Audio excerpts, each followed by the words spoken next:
બનાસકાંઠા જિલ્લાના ડીસા ખાતેથી 14મા તબક્કાના ગરીબ કલ્યાણ મેળાનો રાજ્યવ્યાપી પ્રારંભ રાજ્યના મુખ્યમંત્રી ભૂપેન્દ્ર પટેલના હસ્તે કરવામાં આવ્યો હતો। આ સાથે રાજ્યના તમામ જિલ્લાઓમાં પણ ગરીબ કલ્યાણ મેળા યોજાયા હતા।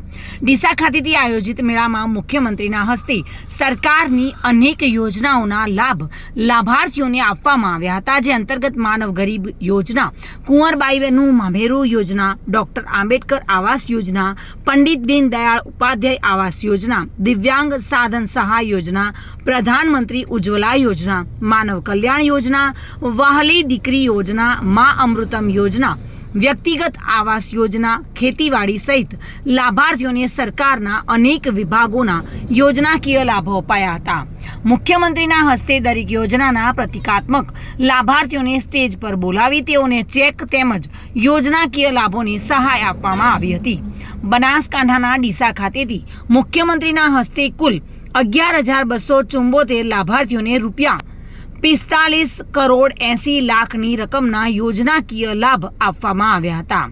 गरीब कल्याण मेळा थकी छेवाड़ाना व्यक्तिओने एक ज स्थळ परथी घणा बधा लाभ मळी रहे छे, जे अंतर्गत बनासकांठा जिल्लाना लाभार्थीओने मुख्यमंत्रीना हस्ते विविध योजनाकीय लाभ मळ्या हता।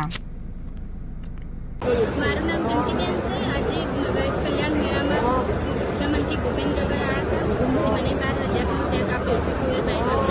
કેવું લાગ્યું? એના બદલ એમનો ખૂબ ખૂબ આભાર। जय भारत माता की जय।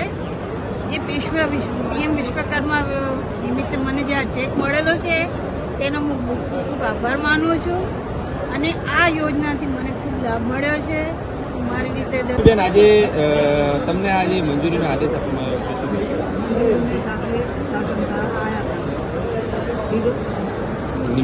ચિરાગ શ્રીમાળી સાથે bureau report, today Gujarati news.